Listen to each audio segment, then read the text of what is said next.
Gift யாரு தெரியுமா? Jesus தான். ஜீசஸ் அப்படின்னாலே என்ன அர்த்தம்? ரட்சகன். அப்போ எது நமக்கு கிரேட்டஸ்ட் கிஃப்ட்? ஒன்னு இயேசு, ரெண்டாவது அவர் மூலமாய் கிடைத்த ரட்சிப்பு. ஹல்லேலூயா. சோ அந்த ரட்சிப்பு எனக்கு இருந்ததுன்னா அதையே பண்ணிட்டாரு, மத்ததெல்லாம் பண்ண மாட்டாரா? அதுதான் இந்த வசனம் சொல்லுகிறது. Hallelujah. So the greatest thing நமக்கு கொடுத்தாச்சு கர்த்தர்.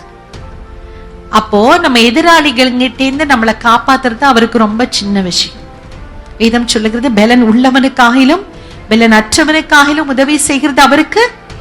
நம்ம என்ன பண்ணுவோம்? ஒண்ணுமே இருக்காது, அதை பெருசா ப்ளோ அப் பண்ணி மேக்னிஃபை பண்ணி இவ்வளோ பெரிய பிரச்சனையா அதை நம்ம நினைச்சுப்போம்.